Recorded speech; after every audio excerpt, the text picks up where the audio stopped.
What happens when you block a disabled teenager on a public sidewalk only to discover she's live streaming to 50,000 followers? What are the consequences of enforcing arbitrary rules against someone protected by federal disability laws? That's exactly what the HOA president of Oakstone Hollow learned the hard way when she confronted my daughter, Maya, and demanded she remove her electric wheelchair from the community sidewalks. What the HOA's self-appointed enforcer, Helen Trask, didn't realize was that the entire encounter was being broadcast in real time and the chief of police was about to get an unexpected lesson in disability rights. I'm Dr. Catherine Bradley, but everyone calls me Kate. I work as a physical therapist specializing in neuromuscular conditions. I never thought I'd be fighting for my own daughter's right to roll safely down a sidewalk. But here we are. My daughter Maya is 14 and lives with spinal muscular atrophy or SMA, progressive condition that weakens her muscles over time. She's been using a wheelchair since she was 4. Her current electric wheelchair has been her freedom, her autonomy, and her means of existing in a world not always built for her. Despite her disability, Maya is one of the most vibrant people I know. She's a straight-A student, a gifted cellist, and a content creator with a growing following where she shares her life with SMA. When we moved to Oakstone Hollow just outside Nashville last year, it felt like a dream. The homes were newer, the sidewalks wide and well-paved, and the local academy had one of the best music programs in the state. For the first several months, life was idyllic. Maya had made friends, found independence, and was finally able to move around the neighborhood without constant assistance.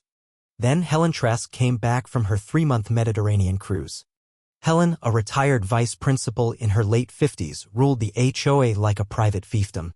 Her perfectly coiffed silver hair, her starch-creased trousers, and the clipboard that seemed surgically attached to her hand were all part of the persona. Her reputation preceded her. Few dared challenge her reign, and those who did usually moved out quietly.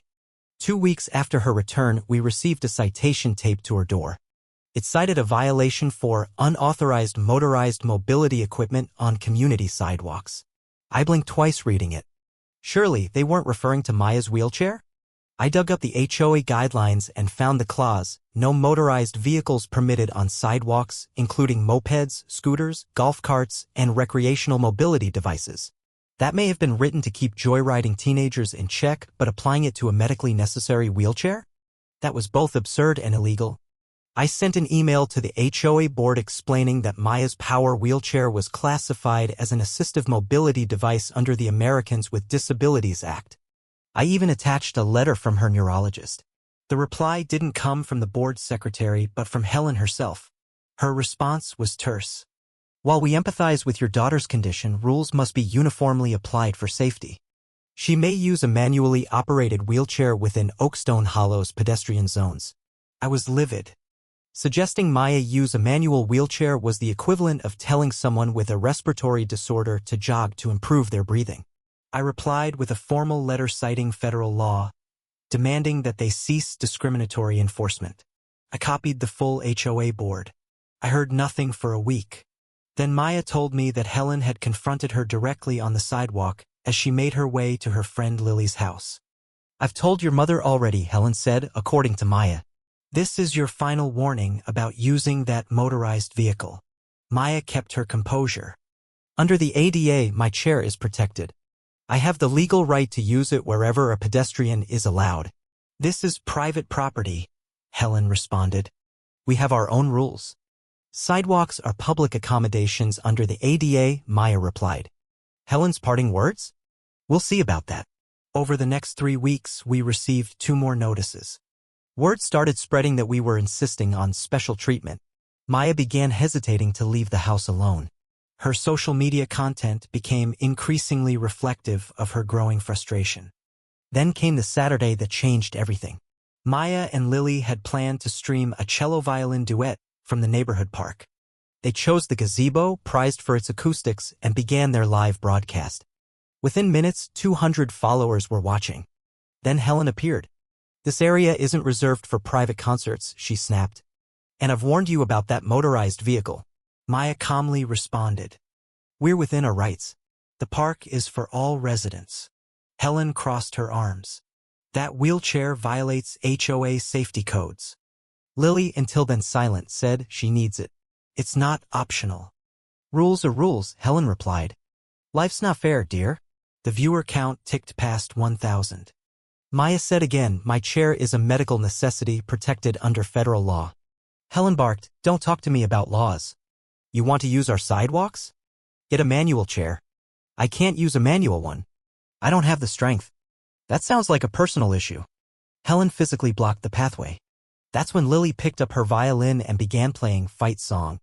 Maya joined in, cello singing through the gazebo. The crowd grew. Viewers surged past 10,000. Someone tagged Channel 8 News. And someone else tagged Chief Donovan Marks of the local police department. Chief Marks wasn't a stranger to disability rights. His niece used a wheelchair and he had spearheaded inclusion training across the precinct. He drove out himself. By the time he arrived, Helen was still arguing.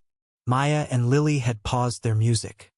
The stream had over 30,000 people watching. Good afternoon, he said. What's going on here? These girls are violating community regulations, Helen said with satisfaction. Which regulations exactly? Helen rattled off her list: unauthorized vehicles, unlicensed performance, noise disturbances. Chief Marks nodded, then turned to Maya. She repeated her explanation clearly. He looked at Helen. Mrs. Trask, power wheelchairs are federally protected mobility devices. HOA rules cannot override ADA protections. This is private property. Even private property is subject to federal law. You're imposing rules that disproportionately affect a protected class, which constitutes disparate impact discrimination. The crowd murmured. The stream had passed 50,000 viewers. Are you threatening me with arrest? No, ma'am. I'm informing you that your enforcement approach is bordering on unlawful harassment. Voices rose from the crowd. Let her use the sidewalks. Helen, clearly shaken, muttered, this isn't over. Actually, I said, stepping into the frame after rushing from home. We welcome the chance to discuss this with our lawyer and the DOJ's Civil Rights Division. Helen stormed off. Her power walk punctuated by the sharp click of heels. The video of the gazebo showdown went viral. National networks picked it up. Advocacy groups shared it across platforms.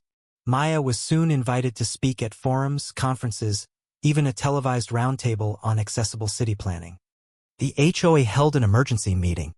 Residents came armed with stories of Helen's selective enforcement. By the end of the meeting, Helen had been asked to resign.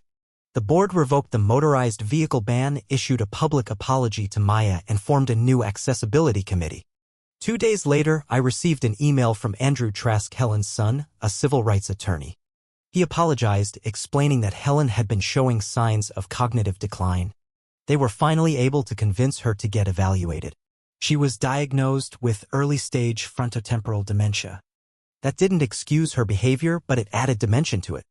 Andrew temporarily moved to help his mother and partnered with the HOA to implement new anti-discrimination training. Weeks later, Helen sent Maya a letter not apologizing, but inviting her to perform at a charity fundraiser for the Alzheimer's Foundation. Maya accepted. That night, as her cello filled the hall, I looked around the room. People were crying, listening, learning, and for the first time in a long time, hopeful. When Maya finished, she spoke into the mic. We're all navigating different roads. Some of us just need better sidewalks. And that, more than anything, was the true victory: dignity, awareness, and the simple, unshakable right to roll forward.